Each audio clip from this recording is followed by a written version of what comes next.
Expensive weight loss jabs work by making you feel full for longer, but there are more natural ways to mimic this, and in this video, I will reveal 10 simple, science-backed eating habits that you can start right now in your next meal. Follow these habits and in 2 weeks, the mirror will shock you. Let's get straight into it. The first habit is to start your meals with water or soup. This is so simple that most people overlook it. Drinking a glass of water or having a low-calorie vegetable soup before you eat can make a big difference to how much you eat overall. Here's why. Your stomach has stretch receptors that send a message to your brain when they detect that your stomach is expanding. When you start a meal with water or soup, you're filling up space before you even touch your main course. This means you reach that comfortably full feeling sooner. Researchers at Pennsylvania State University found that people who ate soup before their meal consumed about 20% fewer calories in that meal without even trying to restrict themselves. The key is to keep soups broth-based, not cream-based, so you're not adding hundreds of extra calories before the main dish. Even a simple miso soup or vegetable broth will do the trick. And if you're not a soup person, a large glass of water can have a similar, though slightly smaller, effect. The second habit is to eat protein first. If you only change one thing about the way you eat, this one could make the biggest difference to how full you feel.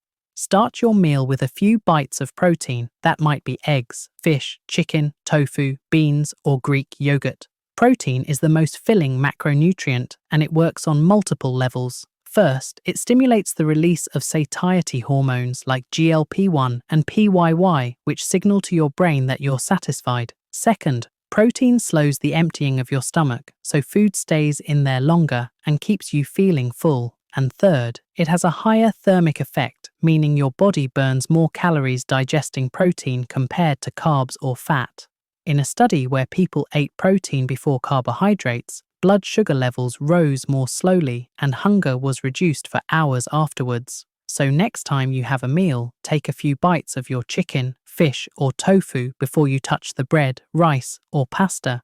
You might be surprised how much longer you stay satisfied. The third habit is to fill half your plate with vegetables. I know you've heard eat your veggies before, but here's why it works so well for satiety. Non-starchy vegetables like broccoli, spinach, peppers, mushrooms, and zucchini have a very low calorie density. This means you can eat a lot of them, fill your stomach, and still only take in a modest number of calories. They also contain fiber, which slows digestion and helps keep your blood sugar stable. In one study, simply increasing the portion of vegetables on the plate led to less consumption of the higher calorie parts of the meal, and people didn't even notice they were eating fewer calories. The beauty of this habit is that it doesn't require you to cut out anything. You're just adding more vegetables, which naturally pushes out some of the less filling foods. If you're short on time, keep a bag of frozen mixed vegetables in the freezer. They're just as nutritious as fresh and can be microwaved in a few minutes. The fourth habit is to chew slower than feels natural. Many of us eat so quickly that we don't give our body a chance to tell us it's full until it's too late. It takes around 15 to 20 minutes from the moment you start eating for your brain to fully register the satiety signals coming from your digestive system. By slowing down, you give those signals time to kick in before you've eaten more than you need. In studies, people who slowed their eating speed consumed 60 to 100 fewer calories per meal and reported feeling more satisfied. Try aiming for 20 to 30 chews per bite and put your fork down between mouthfuls. If that feels awkward, another trick is to eat with your non-dominant hand. It naturally slows you down without having to count chews. And whilst you're taking those extra chews, why not click subscribe at the same time? The fifth habit is to avoid what I call naked carbs. This means never eating carbohydrates on their own without protein or fat. When you eat carbs alone, like a plain bagel or a handful of crackers, they're digested quickly, leading to a rapid rise and fall in blood sugar. That crash is often followed by hunger and cravings, even if you've eaten plenty of calories.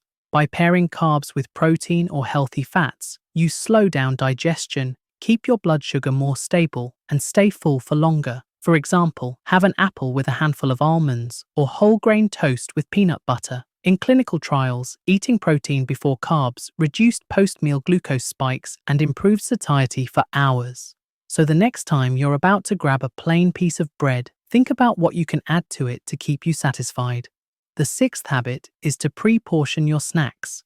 Eating directly from a family-sized bag of crisps or biscuits is almost guaranteed to lead to overeating, even if you're not particularly hungry. This isn't about willpower, it's about visual cues.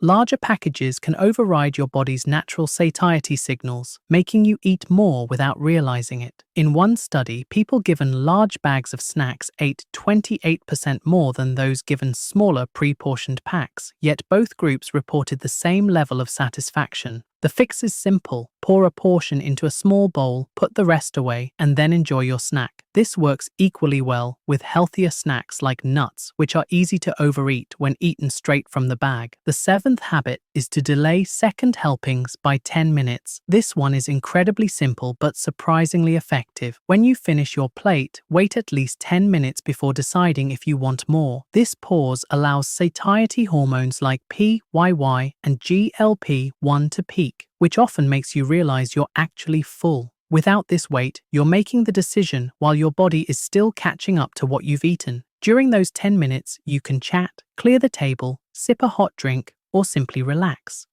More often than not, you'll find the urge for seconds passes. The eighth habit is to end meals with a fullness check. This is a mindfulness technique that trains you to listen to your body's hunger and fullness cues. Before you take another bite, ask yourself, am I comfortably satisfied or am I just eating for taste? Mindful eating has been shown in multiple studies to reduce overeating and improve weight control. It doesn't mean you can't enjoy food. It means you're making a conscious choice about whether you're eating because you're still hungry or just because the food tastes good. One practical way to build this habit is to put down your cutlery, take a few deep breaths, and then decide if you want to keep eating. The ninth habit is to front-load your calories earlier in the day. Our appetite and metabolism are influenced by circadian rhythms, and for many people, eating more earlier in the day helps with appetite control. In one study, people who ate a large breakfast and a small dinner lost more weight and reported less hunger compared to those doing the reverse, even when total calories were the same. The idea isn't to force yourself to eat early if you're not hungry, but if you do eat breakfast and lunch, make them substantial, balanced meals with protein, fiber, and healthy fats. This can prevent that late afternoon or evening hunger that often leads to overeating. The 10th habit is to eat without screens. This means no TV, no phone scrolling, and no laptop open on the table while you eat. Distraction blunts your awareness of fullness, so you not only eat more during the meal, but you're also more likely to snack later. A review of 23 studies found that distracted eating increased both immediate intake and later snacking. Even if you can't manage this for every meal, aim for at least one screen-free meal each day. Pay attention to the flavors, textures, and aromas of your food. Not only does this help you eat less, it often makes the meal more satisfying. These 10 habits might sound simple, but when you combine them, they can transform your appetite control. Without dieting, without supplements, and without injections. They work because they align with your body's natural satiety signals, making it easier to stop eating when you've had enough. Which of these habits will you start today? Let me know in the comments. And if you found this video useful, share it with someone who's always hungry.